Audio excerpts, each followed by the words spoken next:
Radio Publique Africaine.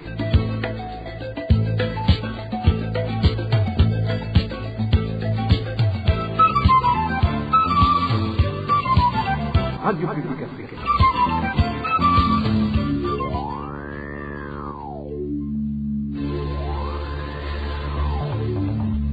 C'est le moment de suivre le journal parlé en français. À la présentation, Émile Nivasumbu.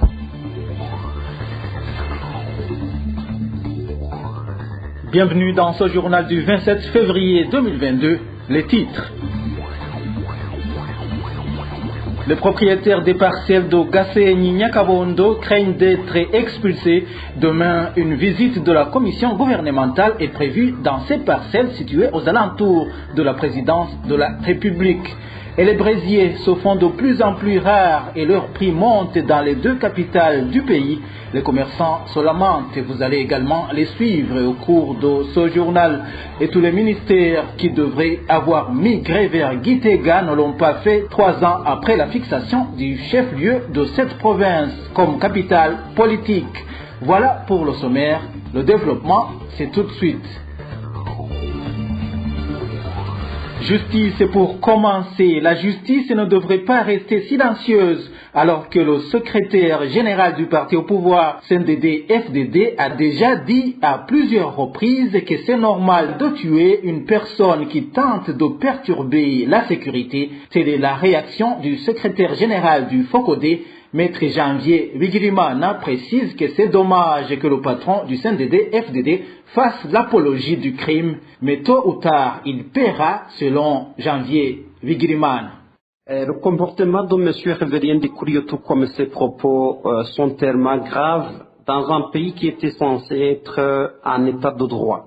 En effet, nous savons que lorsqu'il était président du Sénat, il a osé utiliser son pouvoir tant politique que financier pour faire l'apologie du crime en commanditant un certain nombre de crimes qui ont emporté des vies humaines. Et c'est le cas dans certains Kaburimbo qui a été assassiné sur ordre de Révérien de Kurio par la police nationale du Burundi. Et son comportement est à la fois criminel et récidiviste. Et ce qui est accablant, c'est que la justice burundaise est tellement ligotée et sous le joug du parti au pouvoir que cette justice est dans l'incapacité totale de pouvoir rendre la justice dans de telles situations. Nous savons également que Révérien de Kurio ne cesse d'appeler cette jeunesse du parti au pouvoir au crime, d'où les multiples implications dans des crimes par cette jeunesse Mbonerakure. Ne serait plus étonné quand on sait que ce secrétaire général du parti au pouvoir est un criminel qui se confirme lui-même. Dans l'état actuel des choses, nous constatons que sa responsabilité pénale et politique est tellement engagée et lourde, de sorte que même si la justice aujourd'hui ne peut pas faire son travail à son égard, nous pensons que le peuple burundais est averti et continue à noter tous ces dérapages, de sorte que nous avons un grand espoir qu'un jour la justice pourra être rendue. C'est un peu étonnant qu'un dirigeant du parti au pouvoir ose faire l'apologie du crime alors qu'il avait intérêt à faire respecter la loi, à respecter la loi lui-même, mais dans le cas d'espèce, nous pensons que son mauvais exemple devrait être sanctionné au nom de toutes les victimes de sa barbarie, parce que ce qu'il fait, c'est pas du tout normal, ça sort même de l'ordinaire, parce que d'ordinaire, nous savons qu'il y a beaucoup de dirigeants burundais qui ont été impliqués dans le crime, mais là, sont ceux qui osent affirmer, confirmer qu'ils sont réellement impliqués. Donc, nous pensons que le peuple burundais devra agir un jour pour que justice soit faite. Jeudi dernier, le secrétaire général du parti au pouvoir a dit lors d'une prière qu'une personne qui essaie de perturber la sécurité du pays doit être assassinée. Politique à présent, la fixation de la capitale politique à Gitega n'est toujours pas effective 3 ans après la mise en place d'une loi irrelative. 3 ministères seulement ont déjà procédé à la délocalisation vers la capitale politique. Le point avec Marie-Ange Irakoze.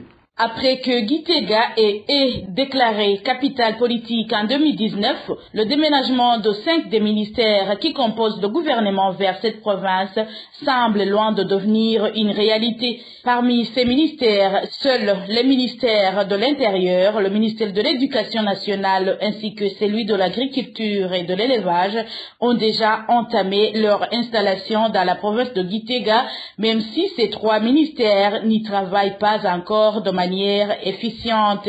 En effet, les ministres ayant les secteurs cités dans leurs attributions ne résident pas à Gitega. Nos sources sur place indiquent que ces autorités s'y rendent très rarement et qu'ils passent la nuit dans des hôtels lorsqu'ils se déplacent vers cette province. La situation est identique pour les directeurs généraux se trouvant sous la tutelle de ces ministères, selon toujours nos sources. Pourtant, lors de l'adoption le 17 janvier 2019 de la loi portant fixation de la capitale politique à Gitega, le gouvernement de l'époque prévoyait que le déplacement d'au moins 5 ministères vers cette ville allait être effectif à moins de 3 ans. Cette loi, dont la mise en application avait dès son approbation suscité des doutes, semble avoir rencontré l'insuffisance d'infrastructures dans la ville de Gitega comme obstacle. Les bureaux à louer, les hôtels et les restaurants sont en pratique très difficiles à trouver dans cette province, selon nos sources sur place. Toutefois, les informations à notre disposition font savoir que la quasi-totalité des séances du Conseil des ministres se déroulent actuellement à Gitega. Ces informations précisent que le Sénat, qui était également concerné par cette migration, se réunit régulièrement dans cette capitale politique. Je vous le disais dans les titres, demain il est prévu une visite de la commission mise en place par le ministre de l'Environnement, de l'Agriculture et de l'Élevage dans les parcelles situées aux alentours de la présidence de la République sur la colline Gasenyi-Nyakabondo. Nous sommes dans la commune Mutimbuzi en province Bujumbura. Les propriétaires des parcelles craignent d'être expulsés de leurs propriétés. Les détails avec Eric Nyonzima. Les propriétaires des parcelles dans les environs de la présidence sur la colline Gasenyi-Nyakabondo indiquent qu'ils n'espèrent rien de la commission envoyée par le ministre car l'ordonnance qu'elle compte mettre en application est caduque. Les indemnités qu'ils vont toucher en s'appuyant sur cette ancienne ordonnance sont minimes selon ces propriétaires qui estiment que c'est comme s'ils étaient expulsés de force.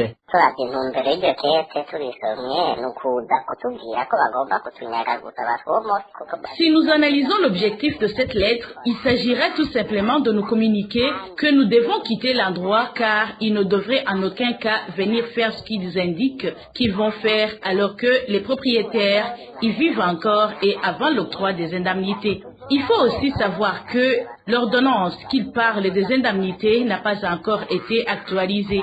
S'il nous donne donc 1500 francs par mètre carré, ça sera une spoliation pure et simple.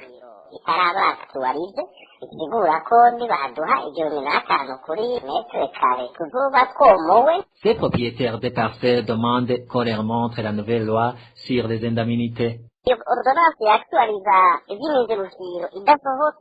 Avant la sortie de l'ordonnance actualisée sur l'octroi des indemnités, nous n'allons pas nous laisser faire et celui qui pénétrera dans nos parcelles devra rester avec nous à l'intérieur. Pour le reste, ils pourront faire ce qu'ils ont planifié.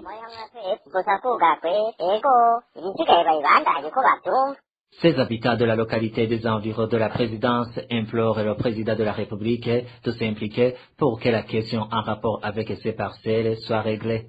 Dans un instant, nous abordons la page Société. Le prix des braisiers a grimpé en mairie de Bujumbura, passant du simple au double. Ceux qui vendent ces braisiers disent qu'ils proviennent de la province Gitega étant chers. Les détails avec Elvis Nyomongere. Les vendeurs de braisiers à mairie de Bujumbura indiquent qu'ils sont dans une désolation totale à cause de la hausse du prix des braisiers. Ces vendeurs un braisier qu'ils achetaient pour 200 francs en provenance de Meya de la province Ngozi où ils sont fabriqués. Aujourd'hui, son prix s'est multiplié par 2, ce qui est pareil pour ceux qu'ils achetaient pour 700 francs burundais. L'un d'eux témoigne. C'est dommage vraiment de voir un braisier qui s'achetait pour 300 francs burundais, sans transport compris, de grimper jusqu'à 600 francs. Le braisier qu'on achetait pour 600 francs aussi coûte jusqu'à 1200 francs. Aucun avertissement n'a été fait pour nous les vendeurs. C'est un problème vraiment. Pourtant, ces braisiers font vivre beaucoup de gens ici à mairie de Bujumbura. À côté de cette hausse du prix des braisiers, ces vendeurs faut savoir qu'actuellement, c'est même difficile de les trouver. Une situation qui a mis beaucoup d'entre eux dans le chômage. Pire dans tout cela est qu'ils ne savent pas l'origine de ce problème. Ces braisiers provenaient de Mweya à Gitega. Nous nous approvisionnons au marché de Gitega et nous les acheminons jusqu'à Bujumbura. Mais depuis lundi, aucun braisier n'est disponible et personne ne nous dit rien par rapport à leur manque. Nous ne savons pas quoi faire pour le moment. Chagrinés, les vendeurs de braisiers demandent aux concernés de les informer par rapport à ce manque de braisiers et de résoudre ce problème. Toujours en page société, la province Rumongue fait toujours face à la pénurie du carburant, un produit rare sur les stations-service depuis plus de 2 mois. Curieusement, ce produit ne tarit jamais au marché noir. Eloge Kwizera nous en dit plus. La dernière fois qu'au moins une des stations de la province Rumongue a été servie en carburant, c'était jeudi. Depuis, aucune des stations-service n'a été servie en carburant. Une perturbation qui dure depuis maintenant plus de 2 mois. La pénurie concerne aussi bien le mazout que l'essence. Le problème de la pénurie du carburant n'a jamais été résolu. Vraiment, le problème persiste et l'on trouve sporadiquement du carburant. L'on ne trouve pas aussi bien le mazout que l'essence, mais la pénurie est beaucoup plus accentuée pour le mazout. Ces produits sont trouvables tout au marché noir. Au marché noir, ces produits sont disponibles à raison de 4 500 à 5 000 francs le litre. Annonçant les nouvelles structures du carburant le 27 janvier cette année, Ibrahim Uwizeye, ministre de l'hydraulique, de l'énergie et des mines, avait promis au Burundi que son ministère fera tout son possible pour assurer la disponibilité du carburant. Les habitants de la province Chibitoke, eux, parlent d'un léger mieux par rapport à la pénurie de carburant observée dans d'autres provinces. Ils font la queue tout en étant sûrs qu'ils seront servis. Depuis un certain temps, il y a une station-service qui ne manque jamais de carburant. Danny Claire, il la trouve. À elle seule, la commune Rugombo de la province Chibitoke compte 7 stations-service. 6 de ces stations ne sont pas régulièrement servies en carburant. Selon les habitants du chef-lieu, même une fois une de ces stations servie, le carburant dure le temps de la rosée, comme le témoigne cet habitant de la localité. Quand il advient qu'une station soit servie, en un laps de temps, on te dit qu'il n'y a plus de carburant. Le problème de carburant, on dirait qu'il est devenu un tabou. Cependant, la population du chef-lieu de la province dit avoir trouvé un sauveur. Une nouvelle station qui, depuis son ouverture et à peu près d'1 mois, ne manque jamais de carburant. Dans notre province, nous voyons que nous sommes gâtés. Avec la nouvelle station du chef, vraiment, on essaie de résister. Ce n'est pas comme auparavant. L'autorité évoquée est le ministre Gervais Ndirakobucha. Sur les 11 stations dont compte la province, il est propriétaire de 2 d'entre elles.